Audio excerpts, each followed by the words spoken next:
إتي جزء زلوا مثل نمبر درجة مود أتا زمننا نركب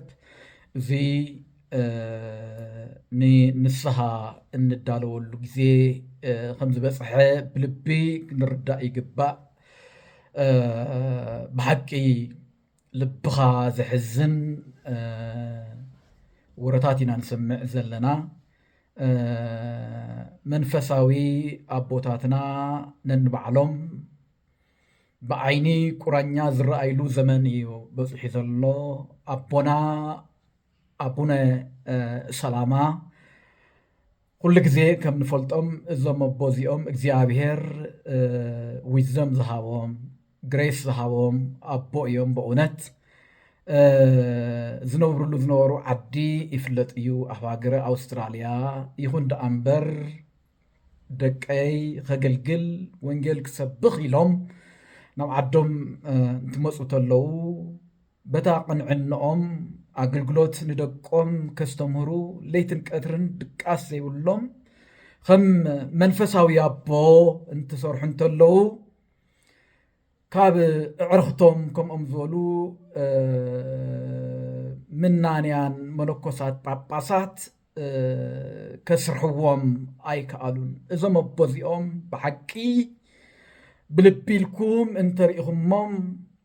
ቤተ ክህነት ቅድስቲ ቤተ ክርስቲያን ናይ ውሑዳት ጁባ መሕበጢ ናይ ንግዲ ማእኸል ናይ ግቦ ማእኸል ትኸውን ኣላ እዚ ኣገባብ ኣይኮነን ካብ ሕጊ እግዚኣብሔር ወፃኢ እዩ ከምቲ ሕጊ እግዚኣብሔር ዘምህረና ኣይትስረቕ ኣይትሓስብ እዩ ዝብል እዚ ንፈልጦ ኢና ጉቦ ይበዝሕ ኣሎ ጥንቃቄ ንግበር ኣቦታት ነቲ ካብ ሕጊ እግዚኣብሔር ወፃኢ ንዝግበር ተግባር እንድሕር ንገብር ኮይንና እቲ ዓለማዊ ደኣ እንታይ ይኽበሃል ንዝብል ግራ ስለ ዝኣቶም እዮም ኣብ ሚድያ ወፂኦም ነዚ መዓት እዚ ከቃልሕዎ ዝቐነዩ ማለት እዩ ስለዚ እዞም መንፈሳዊ ኣቦ ኣቡነ ሰላማ ፍትሒ ክረኽበለዎም ኩሉ ቤተ እግዚኣብሔር ካብ ንእሽተይ ክሳብ ዓብዪ ኣብ ጎኖም ክኸውን ይግባእ እቲ መልእኽቲ እዚ ምክንያቱ እዞም ኣቦና እዚኦም ብሓቂ ወንጌል ክሰብኩ ተለዉ ዝሰርፅ ወንጌል ኣብ ትግራይ ካብ ጫፍ ናብ ጫፍ ንኽባፃሕ ዓብዪ ፃዕሪ ዘርእዩና ዓብዪ ፃዕሪ ዝገበሩ ኣቦ እዮም እሞ ኩሉ ግዜ ከምቲ ዝበልዎ እቲ ዘይረአ ደቂቕ ዝኾነ ስውር ሰይጣን ዝፋተተነና ከም ዝሃሎ እዮም ኩሉ ግዜ ዝናገሩ እሞ ሓቆም እዮም ስለዚ ቅድስቲ ቤተ ክርስቲያን ናይ ግለሰባት ሃፍቲ ዝድልውላ እንተይኮነትስ ብፅድቂ ዝተመልአት ክትኸውን እዩ ዝግባእ ስለ ህዝባ ክትሓስብ እዩ ዝግባእ ስለዚ ኣብዚና በፂሕና ዘለና እሞ በእውነቱ ነገር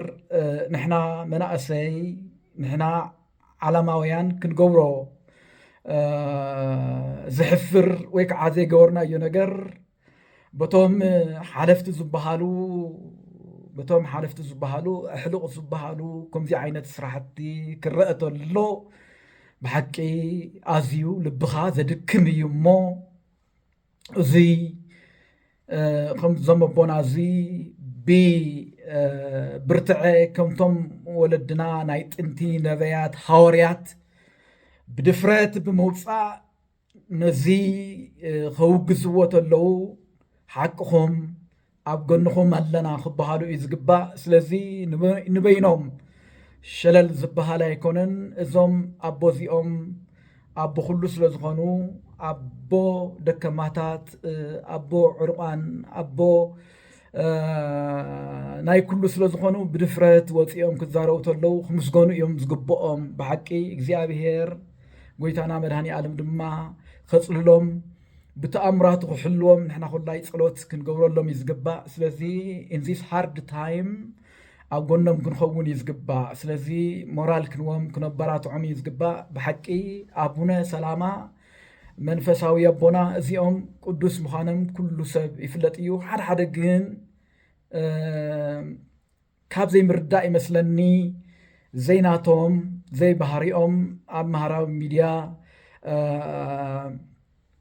كتصلموهم يرأيو زي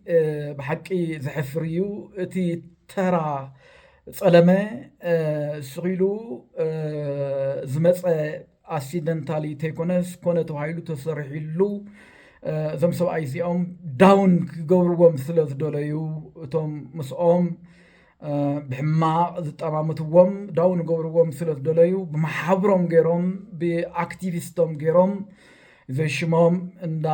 هابوهم إن تصلموهم يوم ذركو سلزي نحنا نبزع كابزم وحدات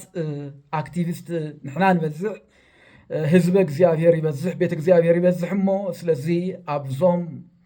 ጎኒ ወላዲና ክንኸውን ይዝግባእ ብሓቂ ልቢ እንጥርየሉ ዘመን እዩ ናብ ንስሓ ንኣትወሉ ዘመን እዩ በዚ ኣጋጣሚ መንእሰይ ዝበሃል የለን ልቢ ክበና እግዚአብሔር ታፍቲ ሕጉ ንኸይንወፅእ እግዚአብሔር ብቅድሚትን ብድሕሪትን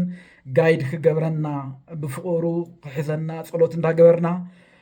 እንተኾነ ግን እዞም ሓደ መንፈሳዊ ኣቦታት ዝገብርዎ ዘለዉ ብሓቂ ክርስቲያናዊ ንሕና ንፈልጣ ቅድስት ቤተ ክርስቲያን ብላዕ ብሃፈ ገጽከ ጽዒርካ ግዒርካ ብላዕ እምበር ብኣቋራጭ ሰሪቕካ ዘሪፍካ ብላዕ ኣይትብልን ብሓቂ ኩሉ እያ ተምህር ብፍላይ ኣፍቶም ታቦተ ኪዳን بأصعبتي እግዚአብሔር ዝተጻሕፉ ኣይትስረቕ ኣይትሓሱ ኢሉ ባዕልኩም መልእዎም ቶም ዝተረፉ እዚ ተገሊጹ ይዝርከብ እሞ ነዚ ድማ እዞም ሓደ ኣቦታት ነዚ ብሓቂ ዝረስዕዎ ሸለል ዝበልዎ ይመስል ብሓቂ ንሕና እኳ ግደፉ ናፍቲ መንገድ እግዚአብሔር መንገድ ሓቂ ተመለሱ ደኣ ንባል እምበር እሪና ብሓቂ ክንወቕሶም ኣይመፃናን ንሶም እዮም ንዓና ክውግዙና እንተጥፊእና ክውግዙና ክእርሙና ኣቦታት ክኾኑና ደኣ እምበር ንሕና ተገልቢጥና ንዕኦም ክንግስጽ ክሪቲሳይዝ ክንገብሮም ኣይግባኣን ነይሩ ነገር ግን እንካብ ኮነ ሱቕ ዝበሃል ስለ ዘይኮነ እዛ መንበረ ሰላማ ናፍቲ ቅድስቲ ጥንታዊ ኣክሱም ስለ ዝመለስናያ ሳላ ፃዕርና ስለ ዝመለስናያ እንዳተሓጎስና ነርና እሞ ሕዚ ትንሰምዖ ዘለና ናይ ሰይጣን ስራሕ ተሓጒስኩም ድኹም ብምባል ናብዚ